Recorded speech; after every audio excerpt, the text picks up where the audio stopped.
சோர்வை உண்டாக்கும் இந்த காலகட்டத்துல நம்பிக்கையும் தைரியமும் இல்லாம போகுது. மகிழ்ச்சியை காண்பது அரிதா இருக்கு. ஆனாலும் நிச்சயமற்ற நிலையின் நிழல் நம்மீது விழும்போது நினைவிருக்கட்டும், இந்த சோதனைகளில் தேவன் நம்மோடு கூட இருக்கிறார். தனிமை என்பது மிகவும் பாரமான ஒன்றாக இருக்கலாம். ஆனாலும் தெரிந்து கொள்ளுங்கள், தேவன் உங்களை கைவிடவில்லை. புயல்களின் தாக்கத்தின் வீரியம் அதிகமாக இருக்கலாம். ஆனாலும் இந்த சத்தியத்தை பிடித்துக் கொள்ளுங்கள், தேவனுடைய கட்டுப்பாட்டில் இருக்கிறது. உச்சக்கட்ட நிலையில் நாம் அசைக்கப்பட்டாலும் ஞாபகம் இருக்கட்டும், தேவனை நமக்கு பலத்தின் ஊற்றாக இருக்கிறார். தேவனுடைய ஊக்குவிக்கும் வார்த்தைகள் நம் கால்களுக்கு தீபமாக இருக்கிறது, நம்முடைய பாதைகளை காட்டும் வெளிச்சமாக உள்ளது. நம் இருதயம் துவண்டு ஆவி குன்றி ஏமாற்றத்தோடு இருக்கும்போது அது ஒளி தரும். தேவன் உங்களுக்கு சமாதானத்தை தருவார். தேவன் உங்கள் ஜெபங்களுக்கு செவி கொடுக்கிறார். சோர்வுற்ற நேரங்களில் தேவனே உங்கள் நங்கூரமாக இருக்கிறார். உண்மையுள்ள தேவனுடைய நீடித்திருக்கும் ஊக்குவித்தலை குறித்து அறிந்திட டேவிட் ஜெரமையாவுடன் இணைந்து கொள்ளுங்கள். அளவற்ற மற்றும் அசைக்க முடியாத திட நம்பிக்கையையும் தேவனுடைய நிச்சயமூட்டும் பிரசன்னத்தின் உணர்த்துதலையும் அறிந்து கொள்ளுங்கள். திருப்பு முனையில் அடுத்து வருவது, நாம யாருன்றத நம்ம கட்டுகள் நிர்ணயிக்கும்படி அனுமதிக்க கூடாது. நாம இருக்கிற வண்ணமாவே இருக்கும். கட்டுகள் நம்மளோட வாழ்க்கையோட பிரயாணத்துல ஒரு பின் குறிப்பா இருக்கு. அது 6வது இன்னிங்ஸோட கடைசி கட்டம். மான்ட்ரியல் எக்ஸ்போவோட அச்சுறுத்துற தாக்குதல் அது. ரிம் ரெயின்ஸ் களத்துல இருந்தாரு. பிட்சர் வேகமா அடிச்சாரு. பந்து வீச்சாளர் வேகமா உயரமா தன்னால முடிஞ்ச அளவுக்கு கடினமா வீசினாரு. அதான் அவர் வீசின கடைசி பந்தா இருந்தது. சத்தமான ஒரு முறிகிற சத்தம் அரங்க முழுக்க கேட்டுச்சு. அறியப்படாத புற்றுநோயினால பலவீனம் அடைஞ்சிருந்த டேவ் ட்ரெவாக்கியோட பந்து வீசுகிற கையோட தோள்பட்டை எலும்பு 2ஆ உடஞ்சுது. அந்த உடஞ்ச கை பறந்து போகாதபடி அதை பற்றி கொண்டு தரையில் விழுந்து உரத்த சத்தமா அழுதாரு. பல பரிசோதனைகளுக்கு அப்புறம் மருத்துவர்கள் அவர் பந்து வீச பயன்படுத்துகிற கையை தோள்பட்டையிலிருந்து அகற்றினாதான் புற்றுநோய் சரீரத்தோட மற்ற பகுதிகளை தாக்காம பாதுகாக்க முடியும்னு சொன்னாங்க. டேவ் அப்போ தன்னோட கெரியரில் உச்சக்கட்டத்தில் இருந்தார். அவர் இன்னும் பல வருஷங்கள் பேஸ்பால் விளையாடுவார்னு எதிர்பார்க்கப்பட்டார். அவர் சிறந்த இடது கை பந்து வீச்சாளர். இப்போ எல்லாமே முடிஞ்சு போச்சு. அறுவை சிகிச்சை முடிஞ்ச பல வருஷங்களுக்கு அப்புறம் டேவ் ஜாக் மர்ஃபி அரங்கத்துக்கு வந்து சான் டியாகோ நண்பர்களுக்கு நன்றி சொல்லும்படியா வந்திருந்தார். எனக்கு நினைவிருக்கு, எல்லாமே விற்கப்பட்டிருந்தது. எல்லாம் எழுந்து நின்று அவரை வாழ்த்தினாங்க. அவர் குணமடைஞ்சு வந்ததுக்கப்புறம் ஒரு கையில்லாத நிலையில் பல இடங்களில் அவர் உரையாற்றினார். டேவ் ட்ரெவக்கி தேவனை மகிமைப்படுத்தி இயேசுவின் நாமத்திற்கு துதி செலுத்தினார். ஆனால் அவர் அந்த அரங்கத்துக்கு வந்துட்டு போன மறுநாளை மறக்கவே முடியாது. நான் சான் டியாகோ யூனியன் விளையாட்டு பக்கத்தை வாசிச்சுக்கிட்டு இருந்தேன். அதில் ட்ரெவக்கி அதுக்கு அடுத்த வருஷத்தில் 700 இடங்களில் பேசும்படியாக அழைப்பு வந்திருக்கிறதா சொல்லப்பட்டிருந்தது. அவரோட வாழ்க்கையில் நடந்த இந்த துயரமான சம்பவம் ஒரு வழியை அவருக்கு ஏற்படுத்தி கொடுத்துச்சு. அது முன்னால் இருந்ததை விட ரொம்ப வித்தியாசமாக இருந்துச்சு. இது தேவன் நமக்கு அனுமதிக்கிற கட்டுகளில் மறக்கப்பட்ட நோக்கத்தை வச்சிருக்காருன்றத ஞாபகப்படுத்துது. உண்மையை சொல்லணும்னா பிலிப்பியர் நிருபம் பவுல் தன்னோட சிறைச்சாலை அனுபவத்தில் எழுதின பல நிருபங்களில் ஒன்று. நாம் பொக்கிஷமாக பார்க்குற வெளிப்படுத்தின விசேஷம் அப்போஸ்தலர் யோவானால் எழுதப்பட்டது. அதை யோவான் இயேசு கிறிஸ்துவோட அவருக்கு இருந்த உறவுனால பத்மத்தீவுக்கு அனுப்பப்பட்டு அங்கிருந்தே அதை எழுதினார். வேதாகம நாட்களையும் கடந்து நிறைய சரித்திரங்களை என்னால் சொல்ல முடியும். பல அழகான பொக்கிஷமாக பார்க்கப்படுற காரியங்கள் கட்டுக்களோட அழுத்தங்கள்லேருந்து தான் பிறந்ததுன்னு சொல்லலாம். அப்போஸ்தலனாகிய பவுலுக்கும் அப்படி தான் இருந்துச்சு. இந்த வசனம் இப்படி ஆரம்பிக்கப்படுது, எனக்கு சம்பவித்தவைகள். நமக்கு காரியங்கள் சம்பவிக்கும்னு எத்தனை பேருக்கு தெரியும்? சம்பவிக்கும் காரியங்கள், திரும்பவும் சொல்கிறேன், சம்பவிக்கும் காரியங்கள். பவுல் இங்க பிலிப்பியர்களுக்கு அவர் சில கடுமையான நாட்களோட அனுபவத்தை கொண்டிருந்ததா சொல்கிறாரு. செசரியாவில் 2 வருஷம் அவர் சிறையில் இருந்தார். இப்போ ரோமாவில் சிறையில் இருக்கார். அவரோட சொந்த சாட்சியின் மூலம் பவுல் ரோமாவில் இப்படிப்பட்ட அனுபவத்தை பெற வேண்டியிருந்ததுன்றதை அறிந்திருக்கிறோம். அது அவரோட தனிப்பட்ட இலக்கில் ஒன்று. அவர் மரிக்கிறதுக்கு முன்னால் அவர் ரோமாவில் சுவிசேஷத்தை பிரசங்கம் பண்ணணும். இதை பற்றி அவர் ஜெபம் பண்ணியிருக்காரு. இப்போ அவர் ரோமாவில் இருக்கார். வசனமும் இதை தான் சொல்லுது. அப்போஸ்தலர் 23:11 அன்று ராத்திரியிலே கர்த்தர் பவுலின் அருகே நின்று, பவுலே திடன்கொள், நீ என்னை குறித்து எருசலேமிலே சாட்சி கொடுத்தது போல் ரோமாவிலும் சாட்சி கொடுக்க வேண்டும் என்றார். பவுல் ரோமாபுரிக்கு போற தன்னோட பிரயாணம் சிறப்பா இருக்கணும்னு ஜெபிக்கிறாரு. ரோமர் 1:10 அவரோட ஜெபத்துக்கு இப்படி ஒரு பதில் வந்திருக்குன்னு அவர் எதிர்பார்த்திருக்கவே மாட்டார்னு நான் நினைக்கிறேன். என்னோட நண்பர் வான் விஎஸ்பி இதை இப்படி சொல்றாரு. அவர் பிரசங்கியா போக விரும்பினாரு, ஆனா கடைசியில சிறை கைதியா மாறினாரு. இது நமக்கு நினைவூட்டுறது என்னன்னா, நம்ம ஜெபிக்கும் போது நம்மளோட விருப்பத்தை குறிப்பிட்டு சொல்றதுல மட்டும் கவனமா இருக்காம அது எப்படி நடக்கணும்னு சொல்லணும். பவுலோட சிறைப்பிடிக்கப்பட்ட நிலை கேலி கூத்தா இருந்துச்சு. அவர் அவமானப்படுத்தப்பட்டாரு. இருந்தாலும் பவுல் தன்னோட துக்கமும் பாடுகளும் தேவன் அவரோட வாழ்க்கையில வச்சிருந்த திட்டத்தோட ஒரு அங்கமா இருக்குன்றதுல உறுதியா இருந்தாரு.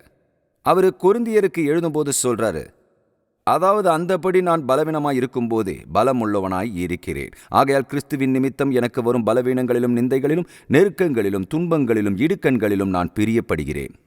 இந்த வார்த்தையை இங்க கவனிக்கணும், பிரியப்படுகிறேன். அதுக்கு அர்த்தம் நன்றாக யோசித்து அல்லது சரியான மனப்பான்மையோடு எதிர்கொள்ளுதல். பவுல் தன்னோட சூழ்நிலையை பிலிப்பிய நண்பர்களுக்கு சொல்லும்போது அவரோட உபத்திரவங்களை பற்றி சரியான மனநிலையோடு இருக்காரு. இங்க பவுலோட காரியத்தில் அவருக்கு நடந்ததை பார்க்கும்போது எப்படி உபத்திரவங்களுக்கு மத்தியில் சந்தோஷமா இருக்க முடியுன்றத நாம கத்துக்க போறோம்.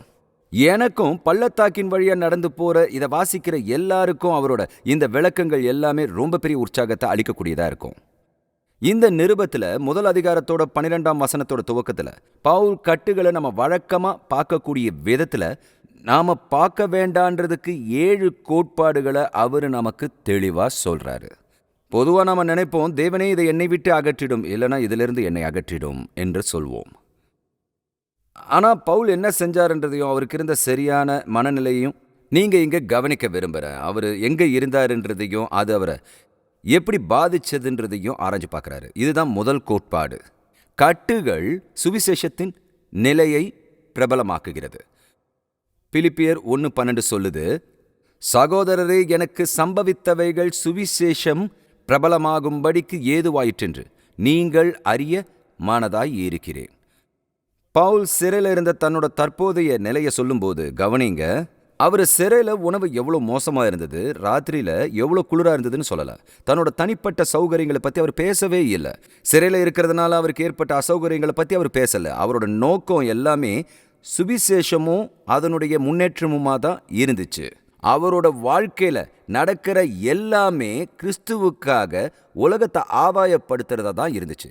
பிலிப்பி பட்டணத்தின் தன்னோட ஜப பங்காளர்களுக்கு சொல்றாரு, தன்னோட சிறையிருப்பு குறிக்கப்பட்ட காலத்துக்கு முன்னாடியே ரோமாவில் சுவிசேஷம் சென்றடைய செஞ்சிருக்கு. இங்க அவர் சுவாரஸ்யமான ஒரு வார்த்தையை பயன்படுத்தியிருக்காரு. இங்க பயன்படுத்தப்பட்ட வார்த்தை பிரபலமாகும்படி சுவிசேஷத்தோட முன்னேற்றத்தை விவரிச்சு சொல்றாரு. இந்த பதமானது இராணுவ பொறியியலாளர்கள் பயன்படுத்துறது. அதாவது இராணுவ அணி முன்னேறி செல்றதுக்கு தடையா இருக்கிற மரங்கள், பாறைகள் இதெல்லாத்தையும் அகற்றும் போது சொல்லுவாங்க. பவுல் தன்னோட சிறையிருப்பை ரோமாபுரிக்கும் சுவிசேஷம் செல்ல தடையாக இருப்பதை அகற்றுகிற ஒன்றாக பார்க்குறாரு. 2வது குறிப்புக்கு வரும்போது இதை பற்றி நாம் கற்றுக்க முடியும். கட்டுகள் சாட்சியாக இருக்கிறதுக்கான சந்தர்ப்பத்தை ஏற்படுத்துது. வசனம் 13 பவுல் சொல்றாரு, அரமனை எங்கும் உள்ளவர்களுக்கும் மற்ற யாவருக்கும் என் கட்டுகள் கிறிஸ்துவுக்குள்ளான கட்டுகள் என்று வெளி அரங்கமாகி. அப்போஸ்தலனாகிய பவுல் அவரோட கட்டுகள் அரமனை எங்கும் உள்ளவர்களுக்கு நிரூபணமா இருக்கு. அவர் தலைமையக காவலர்களை சொல்றாரு, அவங்க ராயனை பார்க்கும்படியா அனுமதி பெற்று காத்திருக்கிறவர்களை பாதுகாக்கும்படி ரோமர்களால் தெரிந்து கொள்ளப்பட்ட அரச குழுவினர். அந்த காவலர்கள் தனிப்பட்ட விதத்தில் அவரோட சாட்சிகளை பகிர்ந்து கொள்றதை கேட்டிருப்பாங்க. மற்றவங்களோட அவர் பகிர்ந்துக்கிறத கேட்டுக்கிட்டு இருந்த அவங்களுக்கு மாறதை தவிர வேற வழி இருந்திருக்காது. சிறை பிடிக்கப்படாததை தவிர பவுலால ரோமாபுரியில் உயர் பதவியில் இருக்கிறவங்களை சந்திக்க வாய்ப்பே இருந்திருக்காது. நமக்கு தெரியும், அதாவது இந்த மாதிரியான பதவிகளுக்கு ரோம அரசாங்கம் உயர் பதவியில் இருக்கிற இராணுவ அதிகாரிகளை வைப்பாங்க. எப்படி தெரியும்னா, பவுலோட கூட இருந்த சில உயர் அதிகாரிகள் கிறிஸ்துவர்களாக மாறினாங்க. நமக்கு எப்படி தெரியும்? சரி, இந்த நிருபத்தின் கடைசி சில வார்த்தைகள் சொல்லப்பட்டிருக்கு. பரிசுத்தவான்கள் ராயனுடைய அரமனையில் உள்ளவர்களும். ஒவ்வொரு நாளும் ஒரு நாளோட 24 மணி நேரமும் அவர் ரோம சேவகனோட கட்டப்பட்டு இருந்தார். ஒவ்வொரு 6 மணி நேரத்துக்கும் சேவகர்கள் மாறுவாங்க. அப்போ வாரத்தோட ஒவ்வொரு நாளும் பவுல் இடைப்படும்படி 4 சேவகர்களை சந்திக்கிறாரு. அதை நான் யோசிச்சு பார்த்தேன். 2 வருஷம் காவல்ல இருந்தப்போ எப்படி இருந்திருக்கும். அவருக்கு கிட்டத்தட்ட 3000 ரோம அரசாங்கத்தோட உயர் அதிகாரிகளை சந்திக்கிற சந்தர்ப்பம் கிடைச்சிருக்கும். அவரு ரோம சேவகர்களோட கட்டப்பட்டு இருந்தாரு. ஒருவேளை அவங்க நாத்திகரா இருக்கலாம், ஒருவேளை சுவிசேஷத்தை கேள்விப்படாதவங்களா இருக்கலாம். அடுத்த 6 மணி நேரத்துக்கு சாட்சி சொல்றதுல முதல் ஆளா இருக்கிறவங்களோட கட்டப்பட்டு இருப்பாங்க. பிடிச்சாலும் பிடிக்கலனாலும் நீங்க சுவிசேஷத்தை கேட்டு தான் ஆகணும். அவர் தன்னோட சேவகருக்கு சுவிசேஷத்தை பிரசங்கிக்கும் போது அங்க ஒரு தூண்டுதல் ஏற்பட்டது. இது ரோமாவில் சுவிசேஷம் வந்ததோட ஆரம்ப நிலையா இருக்கு. நான் அப்படி செஞ்சிருக்க மாட்டேன், இந்த மாதிரி ஒரு திட்டத்தோட வந்திருக்க மாட்டேன். தேவன் சாதாரணமான காரியங்களை கலைந்து விட்டு தன்னோட சொந்த திட்டங்களோட வராரு. கட்டுகள் சுவிசேஷ நிலையை பிரபலமாக்கும், சாட்சி பகிர்வதற்கான சந்தர்ப்பத்தை ஏற்படுத்தி கொடுக்கும். 3வதா, கட்டுகள் சக விசுவாசிகளுக்குள்ள தைரியத்தை உண்டாக்குது. வசனம் 14 கவனிங்க.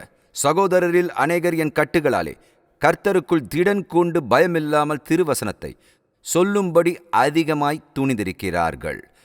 இந்த வார்த்தைகள்லேருந்து என்ன உறுதியாகுதுன்னா, அதாவது பவுல் சிறையில் இருந்தபோது அது அவரோட இருந்தவங்களுக்கும் தாக்கத்தை ஏற்படுத்திச்சு. அவரோட பிரசங்கம் பண்ணின நண்பர்கள், அவரோட தைரியத்தை பார்த்தவங்களில் நிறைய பேர் துணிச்சலோட இருந்தாங்கன்றத அவர் அறிஞ்சிருந்தாரு. தைரியமுள்ள ஆண்கள் பெண்கள் தோற்று போனவங்க உங்களுக்கு தெரியுமா?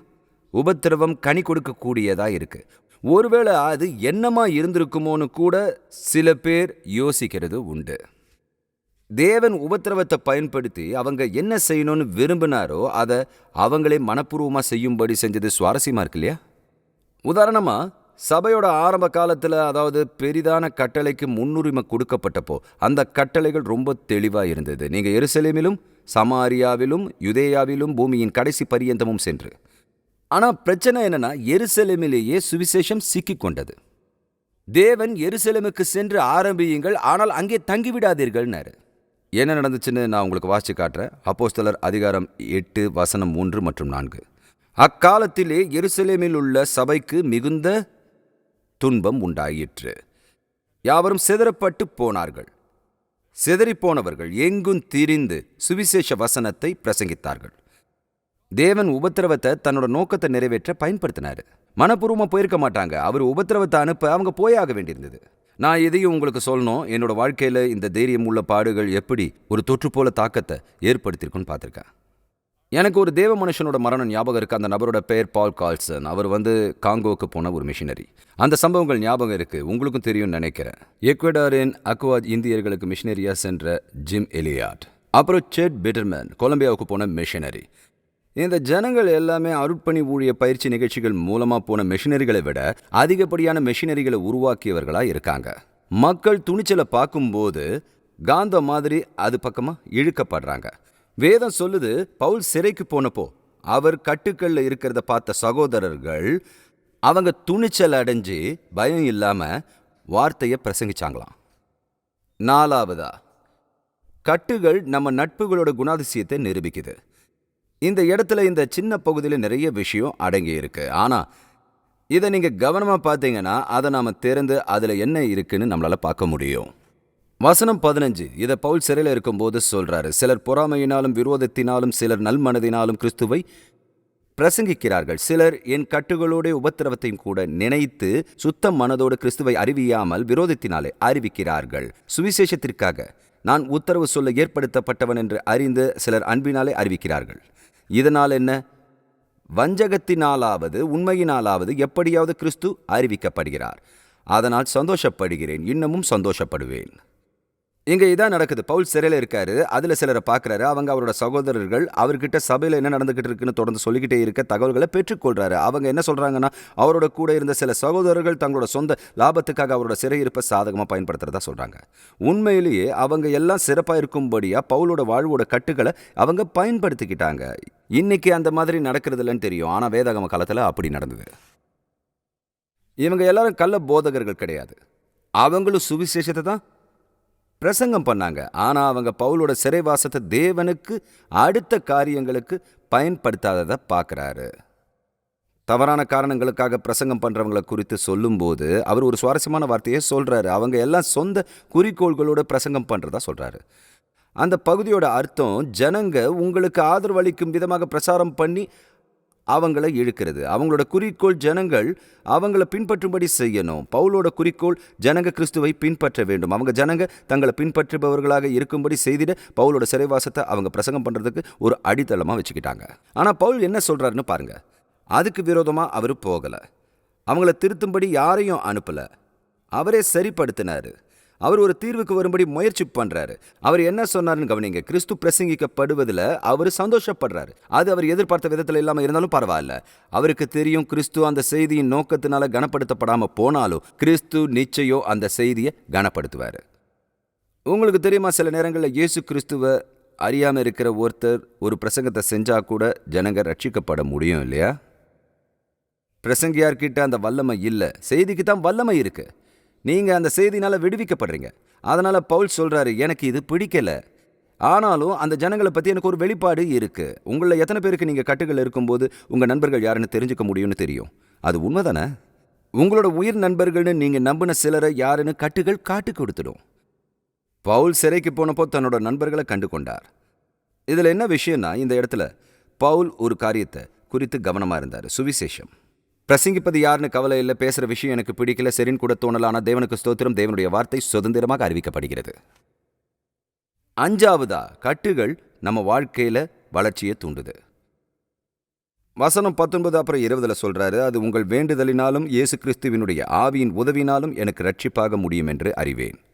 நான் ஒன்றிலும் வெட்கப்பட்டு போகாமல் எப்பொழுதும் போல இப்பொழுதும் மிகுந்த தைரியத்தோடு ஜீவனாலாகிலும் சாவினாலாகிலும் கிறிஸ்து என் சரீரத்தினாலே மகிமைப்படுவார் என்று எனக்கு உண்டாயிருக்கிற வாஞ்சைக்கும் நம்பிக்கைக்கும் தக்கதாய் அப்படி முடியும். பவுல் சொல்றார், அவருடைய சூழ்நிலையை பார்க்கும்போது இந்த சூழ்நிலையை நான் சாதகமாக எடுத்துக்கிட்டு இந்த மாதிரி ஒரு சூழ்நிலை இல்லைன்னா இப்படிப்பட்ட காரியத்தை தேவன் செய்திருக்க முடியாதுன்றதை இதன் மூலமாக பார்த்து தெரிஞ்சுக்க போகிறேன். கட்டுகள் மனிதர்களை பிரிச்சிடுன்றது எத்தனை பேருக்கு தெரியும்? அது சிலரை சிறந்தவர்களாக செய்யும், சிலரை கசப்புள்ளவர்களாக்கும். நாம இதுவரைக்கும் பயன்படுத்திடாத விஷயங்களை தேவன் நமக்குள்ள வச்சிருக்காரு, நமக்கே தெரியாம. சில தைரியத்தை நமக்குள்ள அவர் வச்சிருக்காரு. கட்டுகள் கவனத்தை கூர்மையாக்குது. கட்டுகள் தேவையற்ற காரியங்களை அகற்றி என்ன செய்யணுமோ அதை சரியா செய்யறதுக்கு நாம தெளிவா பார்க்கறதுக்கு அது உதவி செய்யுது. அந்த காலத்துல அவருக்கு உதவியா இருந்த காரியங்களை பத்தி பவுல் பேச ஆரம்பிக்கிறார். அவர் தன்னோட நண்பர்களோட ஜபத்தை பத்தி சொல்றாரு. அதாவது, நான் இப்படிப்பட்ட சூழ்நிலையை கடந்து போறேன், என்னோட நண்பர்களோட ஜபத்தினால் நான் விடுதலையாவேன்னு சொல்றாரு. பவுலுக்கு தன்னோட சபையோட இந்த சின்ன தொடர்பு இருந்துகிட்டே இருந்தது. அதை பரஸ்பர ஒப்பந்தம்னு சொல்லலாம். பவுல் தன் நண்பர்களுக்காக ஜெபிச்சப்போ ஒரு எதிர்பார்ப்பு இருந்துச்சு. உங்களுக்காக ஒரு சில வசனங்களை சீக்கிரமா சொல்றேன். ரோமர்ல அவர் சொல்றாரு, நான் ஜெபம் பண்ணும் போதெல்லாம் இடைவிடாமல் உங்களை நினைத்துக்கொண்டு, மேலும் சகோதரரே, நீங்கள் தேவனை நோக்கி செய்யும் ஜெபங்களில் நான் போராடுவது போல நீங்களும் என்னோடு கூட போராட வேண்டும் என்று நம்முடைய கர்த்தராகிய இயேசு கிறிஸ்துவின் நிமித்தமும் ஆவியானவருடைய அன்பின் நிமித்தமும் உங்களை வேண்டிக் கொள்கிறேன் என்று சொல்கிறார். எபேசு மக்களுக்கு அவர் சொல்றார், இடைவிடாமல் உங்களுக்காக ஸ்தோத்திரம் பண்ணி என் ஜெபங்களில் உங்களை நினைத்து கடைசியாக என் சகோதரரே, எந்த சமயத்திலும் எனக்காகவும் விண்ணப்பம் பண்ணுங்கள். 1 தெசலோனிக்கேயர்ல எழுதுறாரு, எங்கள் ஜெபங்களில் இடைவிடாமல் உங்களை குறித்து விண்ணப்பம் பண்ணி இரவும் பகலும் சகோதரரே எங்களுக்காக வேண்டிக் கொள்ளுங்கள். 2 தெசலோனிக்கேயர்ல எழுதுறாரு, கடைசியாக சகோதரரே எங்களுக்காக வேண்டிக் கொள்ளுங்கள். அதாவது, உபத்திரவத்தை சந்திக்கும் போது தேவ ஜனங்களுடைய ஜெபங்களின் கவனம் நம்ம மேல தான் இருக்கும். அந்த ஜெபங்கள் மூலமா தான் நாம அந்த சூழ்நிலையை மேற்கொண்டு முதிர்ச்சி அடைகிறவர்களாக மாறுகிறோம்னு பவுல் சொல்றாரு. அவருக்கு இந்த அருமையான காரியம் இருந்துச்சு. அவர் பொதுவாக சொல்வாரு, நான் உங்களுக்காக ஜெபிக்கிறேன், அதனால நீங்களும் எனக்காக ஜெபிக்கும்படி எதிர்பார்க்கிறேன். கிறிஸ்துவின் சரீரத்தில் ஜெபிக்க வேண்டியது ஒருவருக்காக ஒருவர் கொண்டிருக்க வேண்டிய பொறுப்பு. அப்படித்தானே? கிட்டத்தட்ட ஒரே மாதிரி இருக்கும். அதாவது, நீங்க ஒருத்தருக்காக ஜெபிக்கும் போது அவங்களும் உங்களுக்காக ஜெபிப்பாங்க. இது கிறிஸ்துவோட சரீரத்தில் இருக்கிற ஒரு சக்தி வாய்ந்த சூழ்நிலையோட அங்கமா இருக்கு. அடுத்ததா பவுல் அந்த காலகட்டத்தில் அவருக்கு நடந்த 2வது விஷயத்த சொல்றாரு. அதாவது, நிறைய பேர் அவருக்காக ஜெபிக்கிறது மட்டும் இல்லை, ஆனா அவங்க பரிசுத்த ஆவி அருளினதை பெற்றுக்கொள்வதையும் கவனிக்கிறாரு. அவரோட மொழி காட்சியா இருக்கு. இதுக்கு என்ன அர்த்தம்னு சொல்லணும்னா, பரிசுத்த ஆவியானவர் சகலத்தையும் சந்தித்தார்.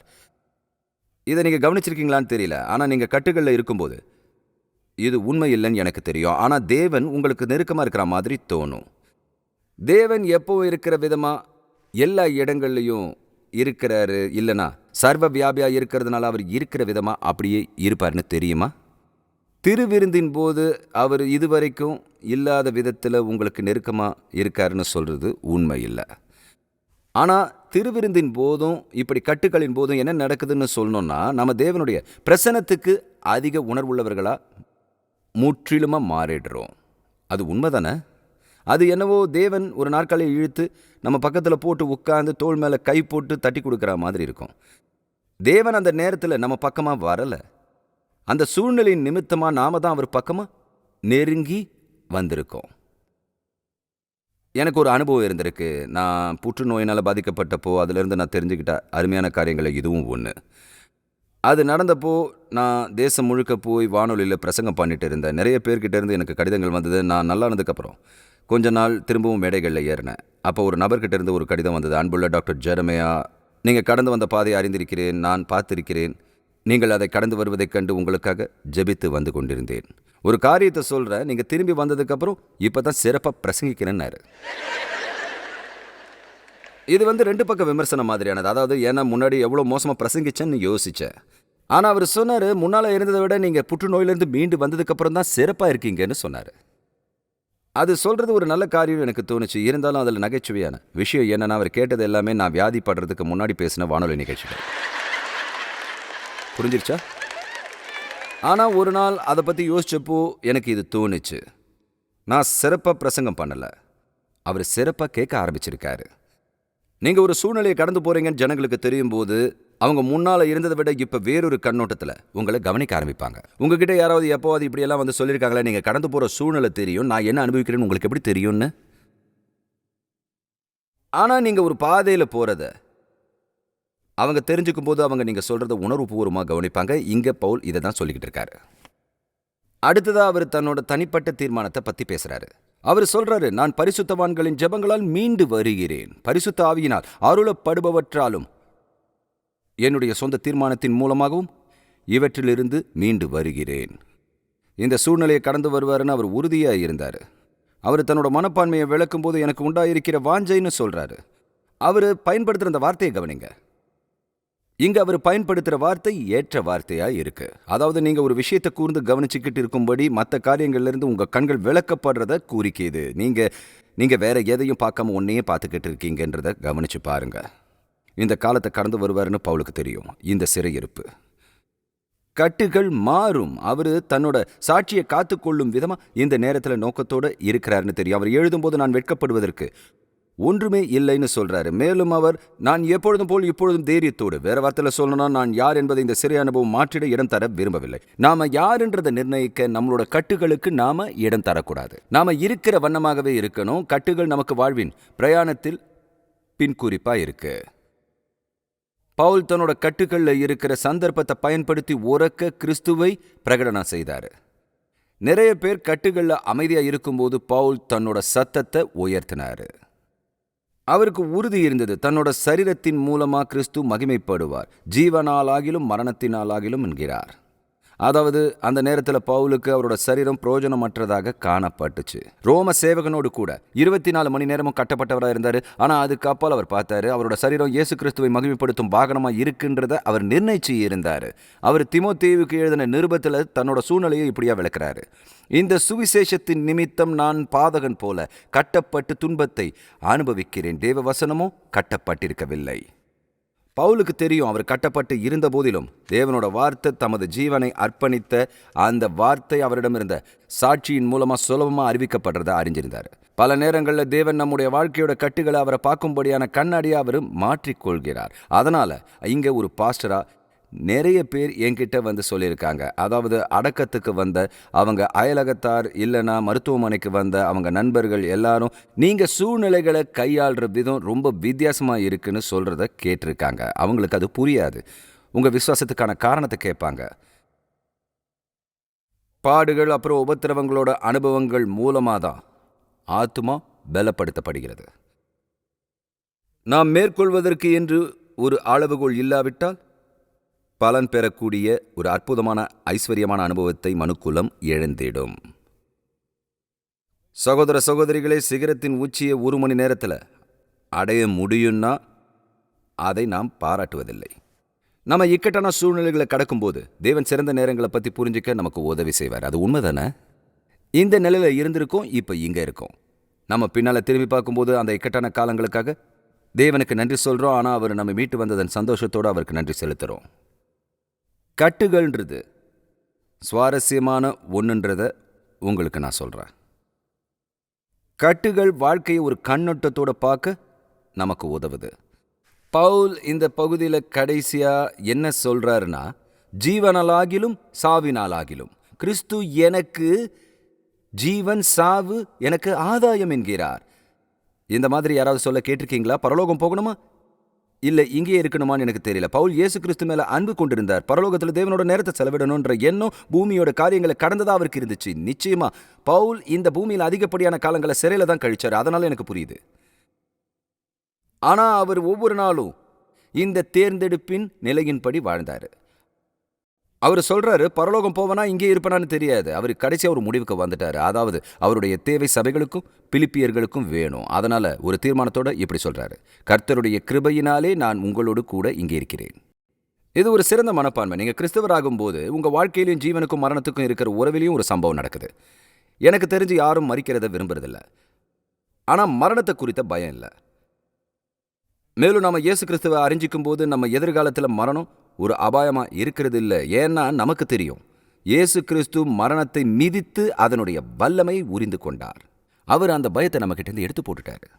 பவுல் ஜீவனையும் மரணத்தையும் சம அளவில் விரும்புகிறவராக இருந்தார். ஒருவேளை தொடர்ந்து வாழ்ந்தா அவர் அதிகமாக அறியப்பட்டு அதிகமாக தேவனை நேசித்து ஊழியம் செஞ்சிருப்பார். மரித்தால் அவர் முழுவதுமாக பூரணமாக தேவனை முற்றிலும் அறிந்து கொள்வார். அவர் கிறிஸ்துவோட கூட இருக்கணும், அதே நேரத்தில் பிலிப்பியர்களுக்கு உதவி செய்யணுன்ற எண்ணத்தின் இடையில பிடிக்கப்பட்டிருந்தார். இயேசு கிறிஸ்துக்கு புறம்பே அவருடைய சுயநலமற்ற அடிமையின் இருதயம் எங்கேயும் போகல. நாம ஒன்று புரிஞ்சுக்கணும், வேதனையானது தானா ஆவிக்குரிய வளர்ச்சியை பிறப்பிக்கிறதில்ல. கட்டுக்களினால நீங்க ஆவியில் சிறந்தவர்களா மாறுறதில்ல. ஆவிக்குரிய வளர்ச்சி உண்டாக நீங்க இடமளிக்க வேண்டும். அதாவது வேதனை, வலி, வன்முறை மிகுந்த குடும்பங்கள், அப்புறம் காயம்பட்ட நபர்களோட கதைகளை நீங்க கண்டுபிடிக்கலாம். அதில் ஒன்றுமே நடக்காது. அது ஜனங்களை இன்னும் மோசப்படுத்தும்.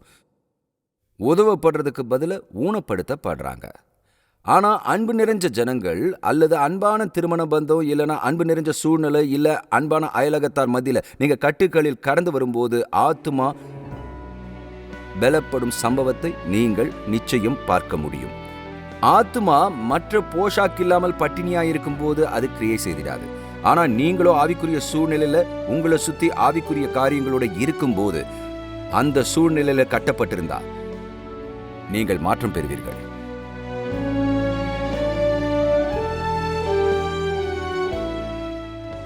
இன்னைக்கான திருப்புமுனை நிகழ்ச்சியில கலந்துக்கிட்டதுக்காக நன்றி. எவ்வளோ அதிகமாக தேவனோட வார்த்தையை கற்றுக்கிறோமோ அந்த அளவுக்கு நம்முடைய தேவன் நம் ஒவ்வொருவரோடு ஐக்கியப்பட விரும்புகிறார்ன்றதை நம்ம புரிஞ்சுக்கலாம். நீங்களும் அவரோட அந்த உறவை ஆரம்பிக்க விரும்புனீங்கன்னா முதல் அடியா உங்க பாவங்கள்ல இருந்து மனம் திரும்பி இயேசு கிறிஸ்துவை உங்க தெய்வமா ரட்சகரா ஏத்துக்கங்க. அந்த தீர்மானத்தை எடுத்ததும் நீங்க தேவனுடைய ஈவாகிய ரட்சிப்பை பெற்றுக்கொள்வீர்கள். கிறிஸ்துவுக்குள் புது சிருஷ்டியா தேவனோடு இருக்கும் உங்கள் பயணம் ஆரம்பித்திடும். அதனால நீங்க விசுவாசத்தோடு அடியெடுத்து வச்சிருந்தீங்கன்னா உங்களோட தீர்மானத்தை நம்பிக்கைக்குரிய கிறிஸ்துவ நண்பர்களோடு, ஊழியர்கள் இல்ல ஸ்தல சபைக்கு தெரியப்படுத்தி தொடர்ந்து உங்க புதிய விசுவாச பயணத்துல வளர்ந்திட உங்களை நான் உற்சாகப்படுத்துறேன். தேவன் தாமே அவரோடு இருக்கும் உங்கள் பயணத்தில் உங்களை ஆசீர்வதிப்பாராக. திரும்பவும் உங்களை இதே திருப்புமுனை நிகழ்ச்சியின் மூலமா நான் சந்திக்க ஆவலா காத்திருக்கேன்.